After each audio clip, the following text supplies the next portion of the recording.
Barker's Heating and Cooling is proud to be the official heating and cooling provider for Aggie Athletics, earning your seal of approval since 1979. And a lot has changed since then, but our pride in Aggie football and our commitment to providing great service remains as strong as ever.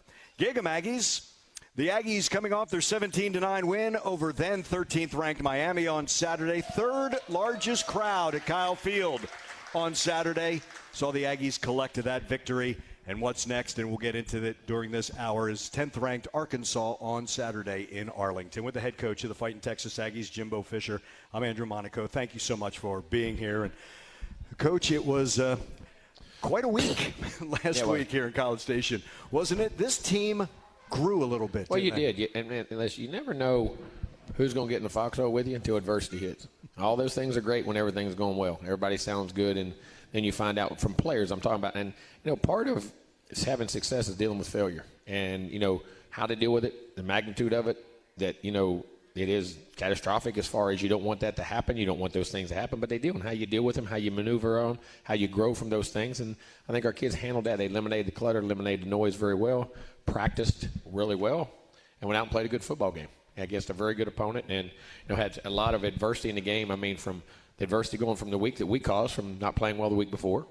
But then you had some suspensions. So you lost some guys. So that took. Then guys got injured in the game. Guys had to get, got replaced because of penalties and things like, targetings. And all of a sudden, guys just kept whatever the circumstance. The next guy just kept playing. And what it showed is, and then on offense and defense, you had a lot of guys doing that. So the guys were preparing to play to get their opportunity, not waiting to play. And you always say, well, I'm waiting to play. Well, then when it happens, you're not going to be ready. You got to prepare as if you're playing every day. And they did. Bryce was a great example for that. Jumped out at me. The reps he got on defense and had significant special teams reps before that, but not in that. He went out there and played his tail. I think he had 8 or 9 tackles, made plays all over the field. And there were significant other guys all over did that. And it was just whatever we had to do, the guys kept doing, which is one of the greatest qualities you can ever have as a team, and very proud of them. You can't say, wait a second, hold on. Right? Hold on, that guy's out. It's got to be on the fly. It does. It's got to be on the fly. You got to be ready. You got to have your plan, and then you got to go execute and play in those situations. And other guys had to play a lot more minutes than they normally would, which is all part of it too. So whatever the circumstance, you got to deal with it. You said to the team before they left for the hotel on Saturday, you can either fear everything and run, or face everything and rise. They rose. What it stands. Which one does it stand for? Mm-hmm. You know what I mean? And fear is part of the world. You fear losing. You don't want to. You fear that you're not going to have success. You fear that it's going. But fear can do two things to you. It can paralyze you. It can motivate you.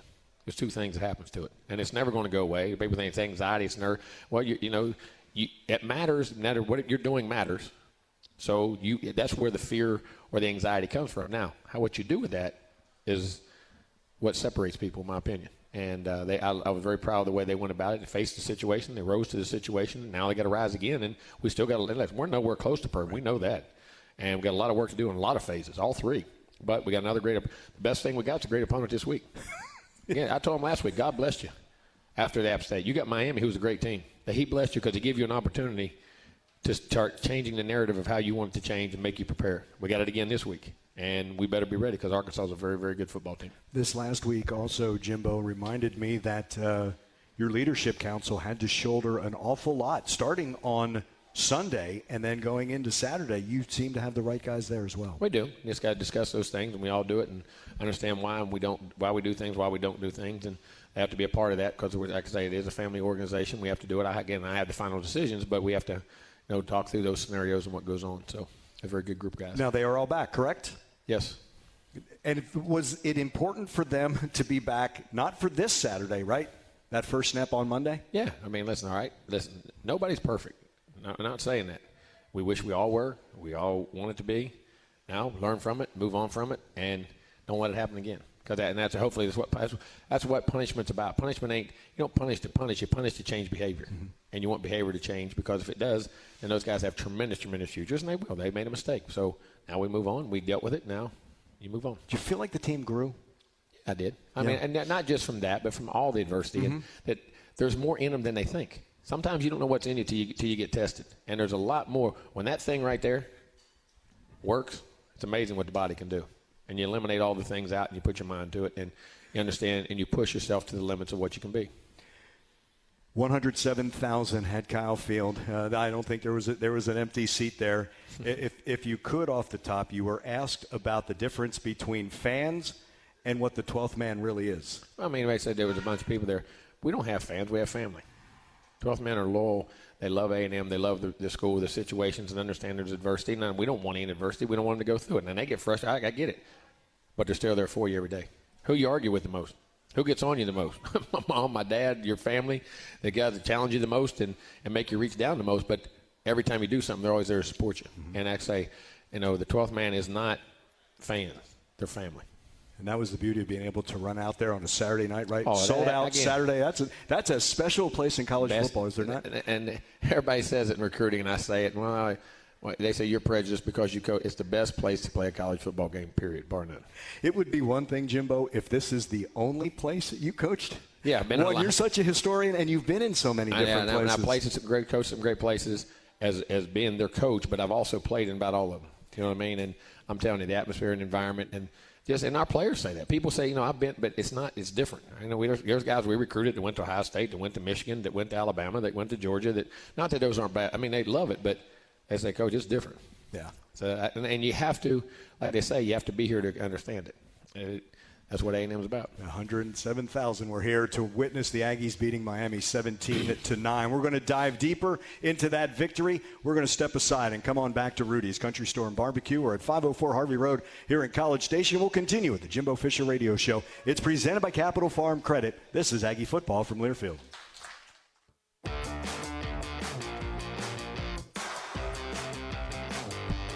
Rudy's is a proud sponsor of Aggie Football. Be sure to stop by your local Rudy's or Rudy's.com for some real Texas barbecue. Enjoy 100% oak smoked meats, delicious sides, and Rudy's signature sauce. And don't forget, Rudy's serves breakfast tacos every day until 10 a.m.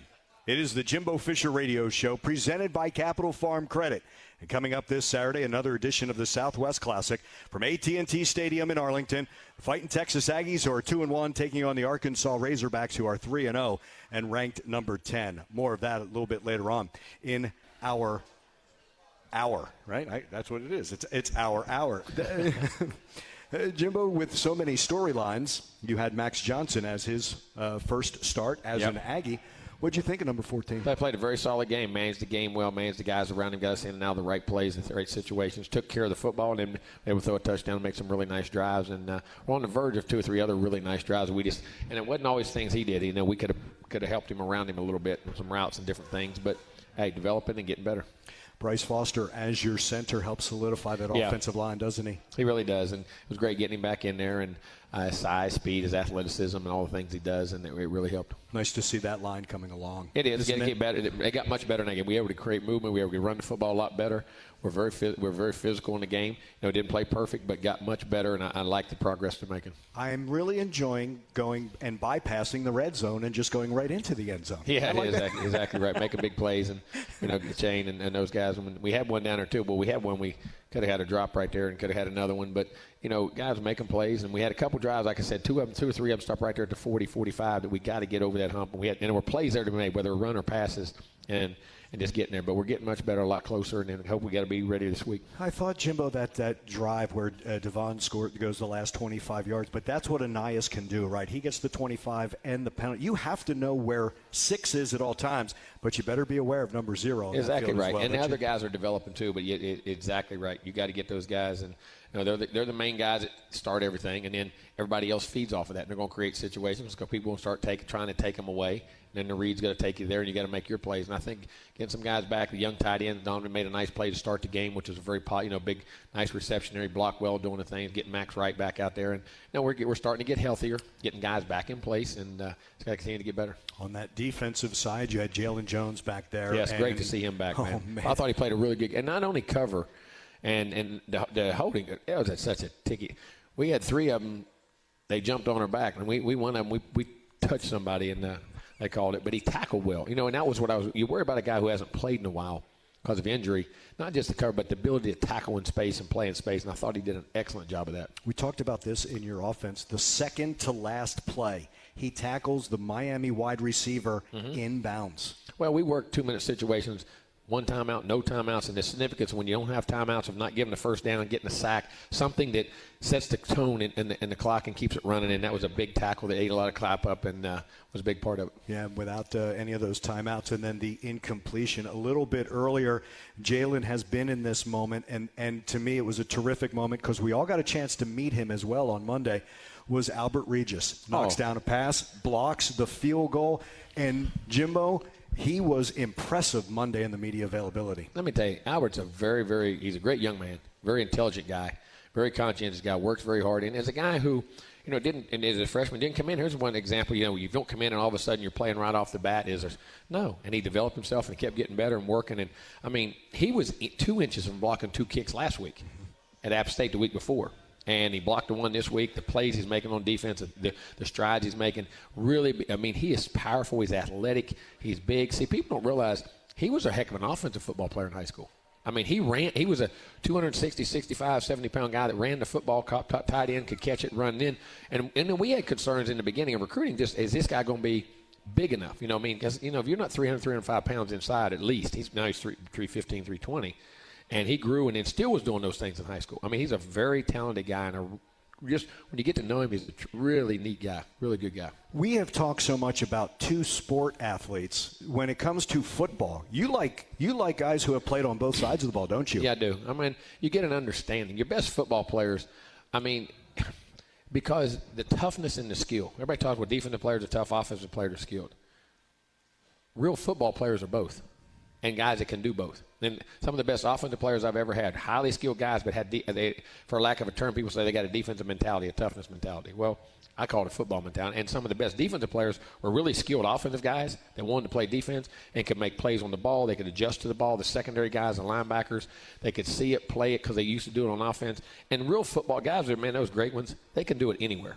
And you got to have both of those tools, and when you learn to play both sides, I think it helps you. You talked about that on Monday about a player you said this receiver would be great in the secondary, and you refer to secondary guys with the same terms you talk about receivers. Exactly right, and can play an athlete. And all right, if you get a guy here and he's a one-dimensional guy, that's all he can play, and he doesn't, what happens to him? You know what I'm saying? Can you move him in position? Does he grow? Can he go on the other side of the ball? Quite a few first-round draft picks that I've ever coached started on the other side of the ball. They end up being a first-round draft pick in. Whether it was we had DBs that went in the first round, we had offensive linemen that went in the first round, we have had linebackers, we've had receivers that flipped from D. Some of the best players I've ever coached were started on the other side, ended up being first-round picks on the other side of the ball.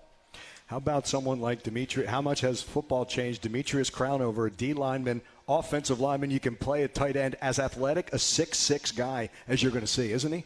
You shortened him. He's 6'8". 6'8". Ruben's 6'6". Yeah. He's big. But now. You list him as an athlete because that's exactly what he is. He is, and there's the diversity, the ability to do those things, and then when you have that skill level and can be a big guy and go inside, man, it really helps you. He is Jimbo Fisher, head coach of the Fighting Texas Aggies, 2-1 after the 17-9 win over Miami. Taking on Arkansas this Saturday at AT&T Stadium. 6 o'clock will be the kick, and we will join you with our St. Joseph Health pregame show at 5 to get everything started. We'll come back to Rudy's 504 Harvey Road here in College Station for the Jimbo Fisher Radio Show, presented by Capital Farm Credit. This is Aggie football from Learfield. The Jimbo Fisher Radio Show is brought to you by Capital Farm Credit, the largest agricultural lender in Texas. Capital Farm Credit. Together, we're better. And it is the Jimbo Fisher Radio Show, presented by Capital Farm Credit at Rudy's 504 Harvey Road here in College Station.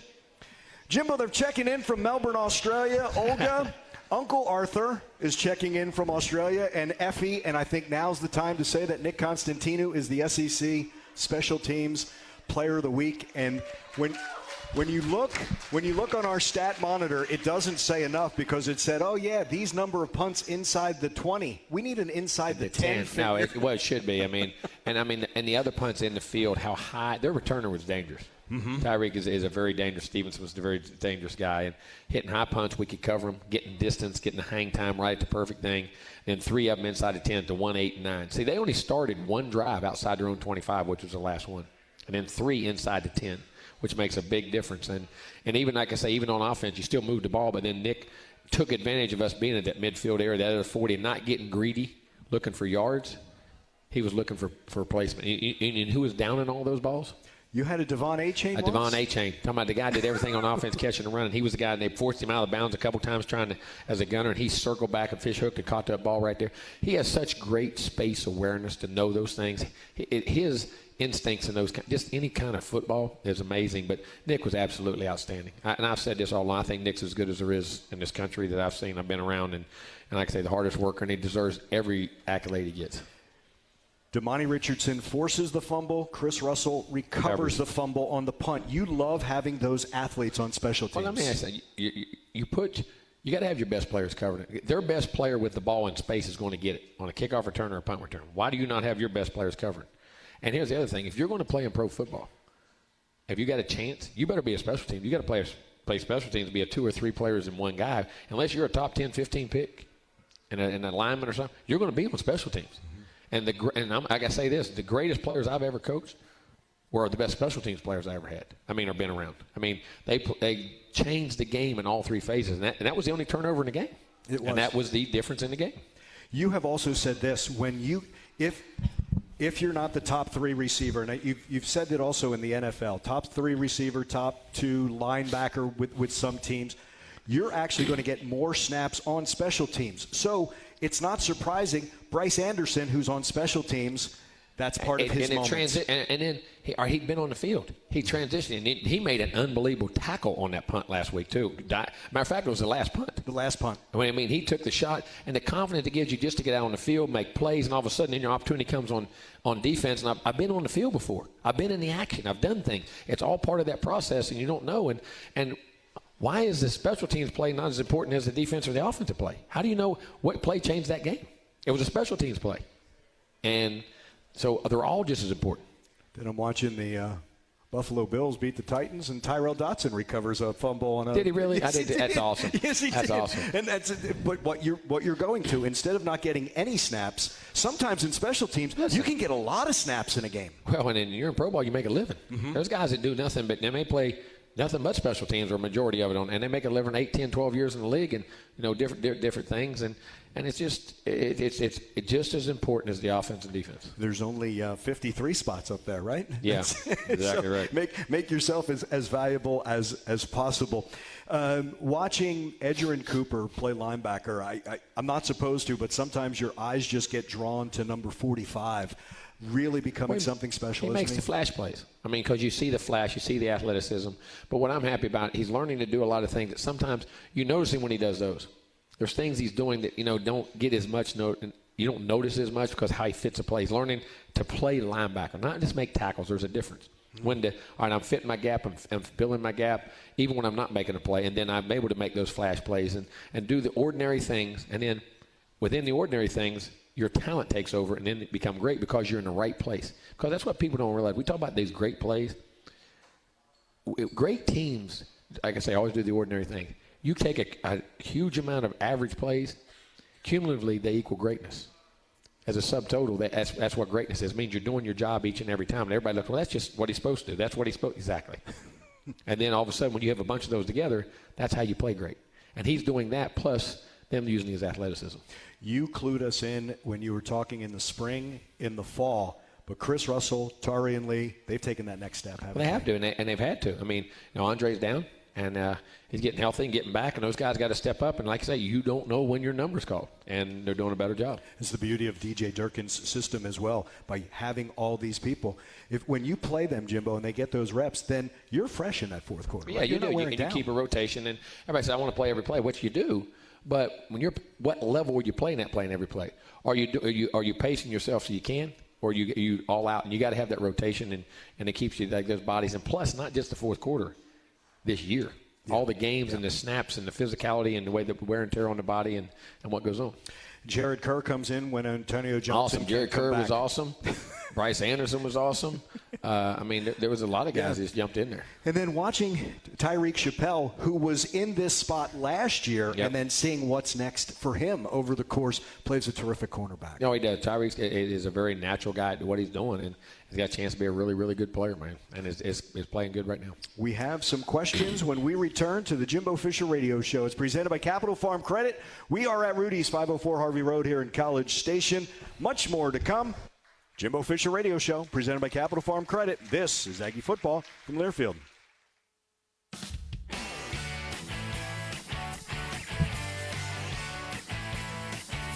Howdy, Aggs. Andrew Monaco here, inviting you all to visit Costa Vida Fresh Mexican Grill. Baja-style Mexican made from scratch daily, serving breakfast, tacos, lunch, and dinner. Aggie-owned and operated in South College Station. That is our friend Holly. And again, I do this every week. Yes, it does say, howdy, y'all. She typed it up. I saw her before the game, so that's how that works. With Jimbo Fisher, this is the Jimbo Fisher Radio Show. It's presented by Capital Farm Credit. Jimbo, we love the state of Texas, so San Antonio, Waxahachie, Houston. We have a Corinth. We have Fred, Texas. That's in the big thicket down by Beaumont. Fresno's, Schertz, Hazlitt, Orange, Pittsburgh. And then we also have Denver, Guntersville, Alabama, Roswell, New Mexico, who will be at the game on Saturday. Wildwood, Missouri. We have Islesburg Air Force Base in Alaska. And Ronnie is checking in from Japan. Wow. Yeah. They don't miss it. Wow. They just don't miss it, right?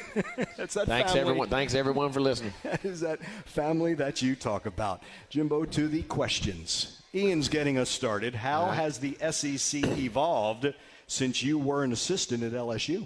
Well, I think it's just grown even, and it was an unbelievable system. It goes back. If you forget, I was assistant at Auburn for 6 years before I was even at LSU. So we went back there from 93 through 98, and matter of fact, we won 20 in a row there. Went 11-0, and then won the first 9 the next year, and had some great teams. But it's different, but it's similar. I mean, you had to play every week. The physicality of the game. I think it's grown. It's expanding. The league's bigger. The stadiums have gotten bigger, but the ball is still just it's the best of the best. I mean, it always has been, and everybody has players. No matter, you say, well, they're at the top of the league, they're at the bottom, but they'd be at the top of almost every league because of the number of players, draftee guys, and things you have. And it's different in that it keeps growing and getting better, but it's always been the top of college football.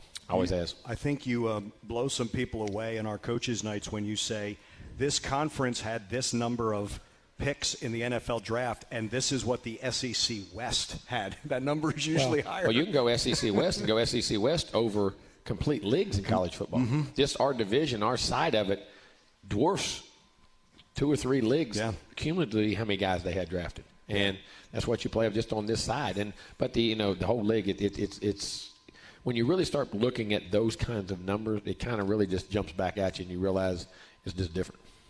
Steve would like to know, when will we see Texas and OU in College Station before Georgia ever comes? Now you're in charge of scheduling. Well, that's a good question. Well, I'm trying to think. Georgia's not on in 23. I don't think they're in 24. Yeah, they should be. I would anticipate them. Georgia's in 24. Okay, somebody informed me Georgia's in 24. So I guess Georgia would get here first. So it sounds like it anyway. But that's about to change, right? Yeah, that's about to change, and these student athletes will be playing everybody. Yeah, and that's one of the good things. Well, if that goes through, but they were talking about that in the past. Exactly, and it should. You want to play everybody in your league. I mean, and be able to get to their stadium and them get to you if you stay 4 years. If you stay 4 years, the way they'll have it set up is that you have played at their stadium and they have played at your stadium within the time here, which is what it should be. Yeah. Wesley, who is the class of 95, team averaging 6 penalties. You had the players suspended. What do you do? What are you doing to ensure a disciplined culture within the team? It's what we did. Mm-hmm. It's what we did on Saturday. Yeah. You enforced discipline. I mean, and, you had some targeting penalties. There's technique things. Those weren't discipline. They were disciplined, and I always say that, but, it's going to be too aggressive in calls you have, and you're going to have a few. You want to eliminate them all. We gain them every day. We gauge penalties every day. We have officials that practice every day, go over every penalty we have the next morning, and go over those and teach them. And then when guys don't do the right things, they get punished. And that's the way it's always going to be. The hardest part with having those ACC officials is, and again, the benefit of seeing this team.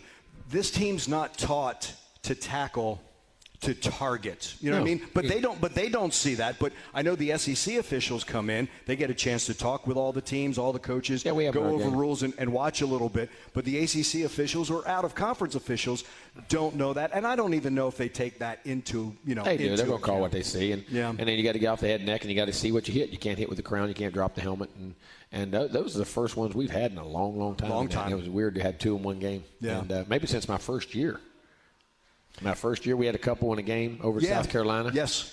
Donovan did, remember? Yeah. And but it gets a little easier, Jimbo, along the lines of now these guys have all played with these rules. They have, and the awareness of targeting now, is because it's made such a big deal, has really cut down. I mean, because they really enforced it in a hard way. And it's like anything. You emphasize something, you get it, and the league and college football did. And the targetings have went way down, in my opinion. Yeah, which is good. Again, because it's like you say, that awareness becomes so important. We will now venture towards the opponent on Saturday, Arkansas. We'll do that when we come back to the Jimbo Fisher Radio Show. Is presented by Capital Farm Credit. We are at Rudy's, 504 Harvey Road here in College Station. Stay with us. This is Aggie Football from Learfield. Texas Farm Bureau Insurance wants to provide a trip for 12 to the Auburn game on November 12th. To register for the 12th Fan trip, visit 12thman.com/12thfan. Texas Farm Bureau Insurance is a proud corporate partner of Texas A&M Athletics. It is the Jimbo Fisher Radio Show. It's presented by Capital Farm Credit. We're at Rudy's, 504 Harvey Road here in College Station. And the Aggies take on Arkansas, 10th-ranked Arkansas on Saturday. Southwest Classic will all be at AT&T Stadium. Aggies will be the home team on Saturday in there. And this Arkansas team deserves every bit of that number 10 ranking, don't they? Well, they do. I mean, they're well rounded. They're a very veteran group. You don't realize they got 4 returning offensive linemen. Quarterback's been a 3-year starter. Tailback's been a starter. And all the receivers, though, have played a lot of transfers in there, but they played a lot of football. Tight end, same way. Linebackers, Bumper Pool, and Drew Sanders. Sanders played at Alabama. Bumper's been there for 19 years. And it seems like he's just been there. Man, every year he's played, he's a really good player. Safeties that transferred in have all been that way. The corners, McLaughlin, all those guys played them straight at LSU, yes. Yeah. D linemen are experienced.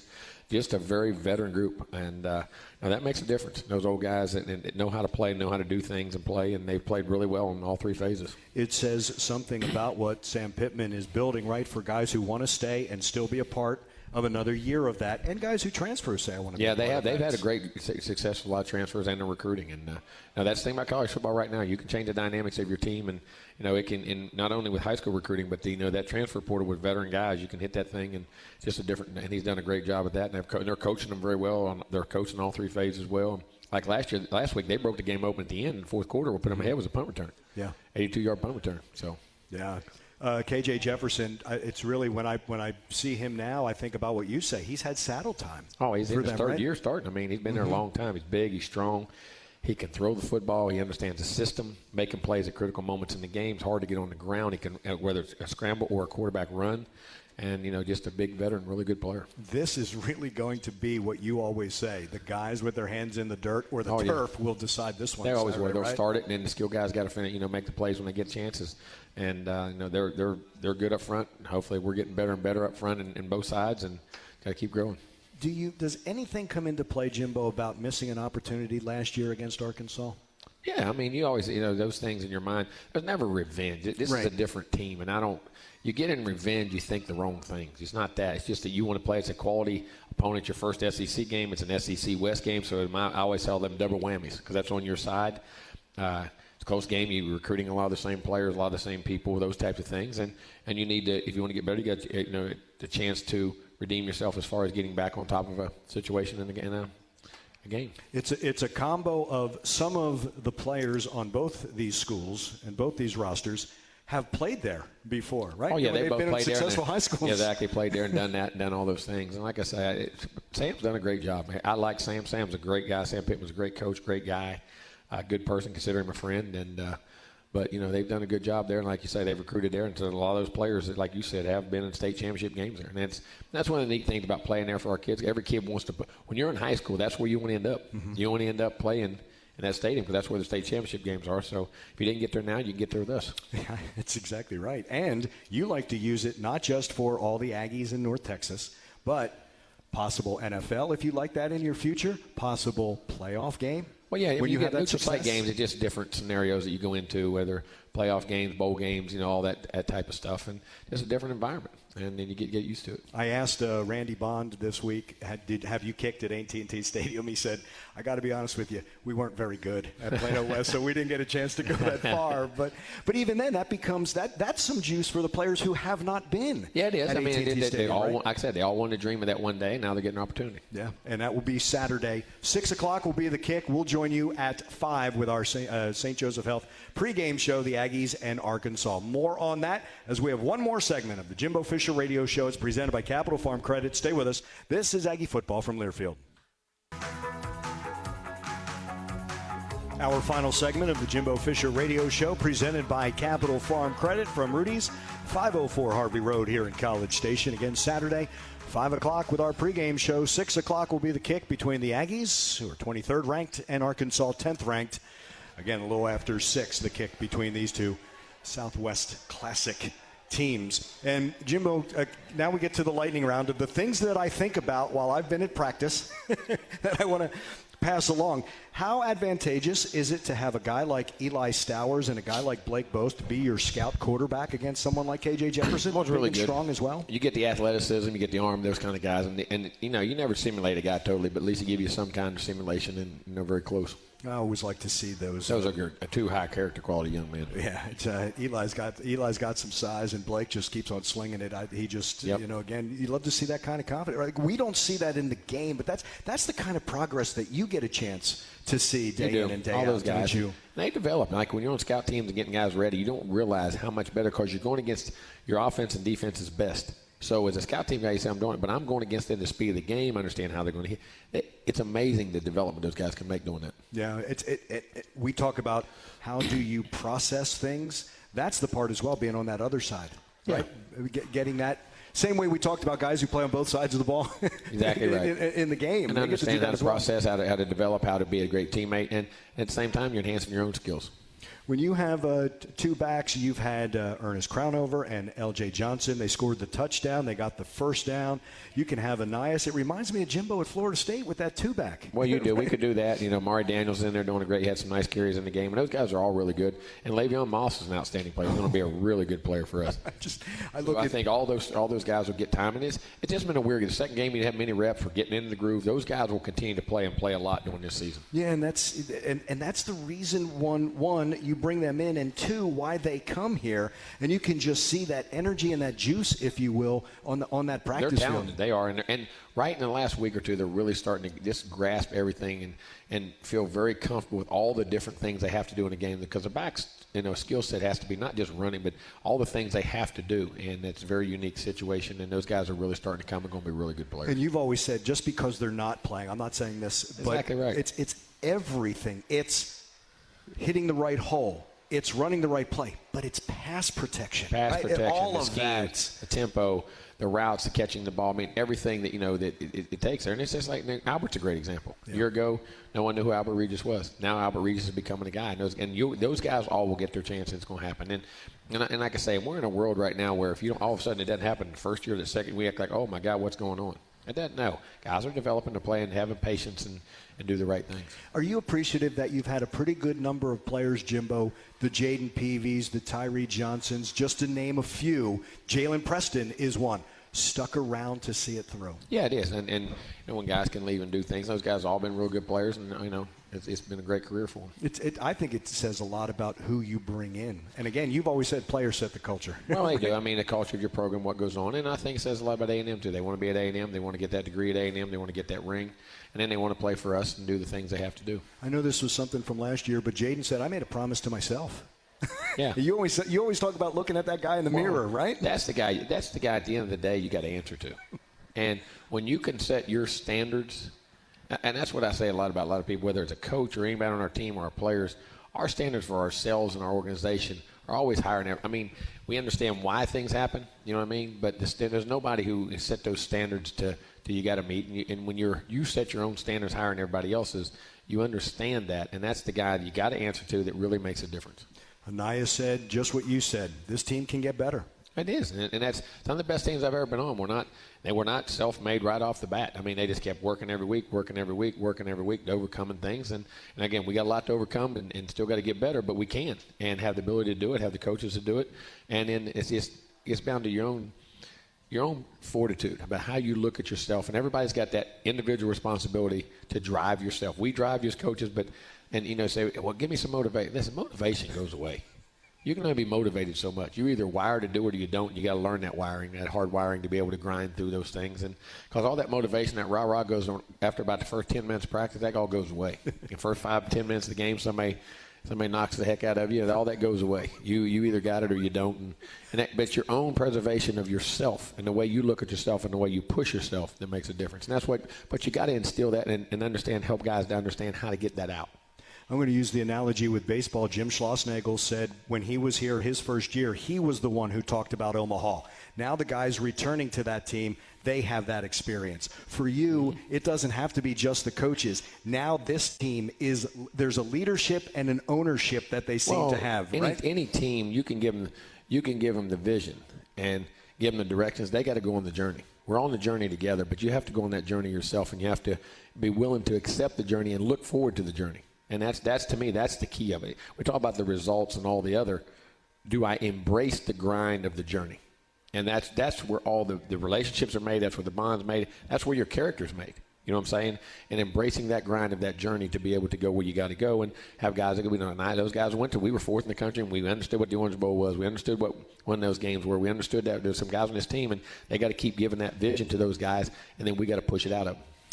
You have always said in 20 years what they're going to talk about, what they're going to say about you, but they're going to remember weeks like last week, aren't they? They will, and perseverance, and hopefully for the rest of your life they can reference back to that week when they think things are so bad in their life and whatever it is and everything, the sky, as I say, is Chicken Little and the sky is falling, which to a point, but how you persevere and you put things in perspective to whether there's going to be issues with kids, there's going to be issues with your wife, there's going to be issues with your job, there's going to be issues in life in general. And it's just a small part of everything we're doing here. They're going to, every time I do, that's what I reference back to, things that happened to me in my athletic career, because that's what I did, and to how we pushed through them, how we got over them. And listen, things are never as good as they seem and never as bad as they seem. It's are you willing to face everything and rise up? And hopefully our guys can learn that now. Hopefully we can keep rising. Absolutely. That's the goal. We got to keep rising. You got it, Jimbo, as always. Thank you so much. Thank you. Beat the hell out of Arkansas on Saturday. And that's when we will join you Saturday at 5, St. Joseph Health pregame show. The kick is at 6. For Kevin Mensch, our engineer, Tony O'Neill's the producer of Aggie Football. For Jimbo Fisher, I'm Andrew Monaco. Thanks so much. Thanks and gig 'em. This is Aggie Football from Learfield.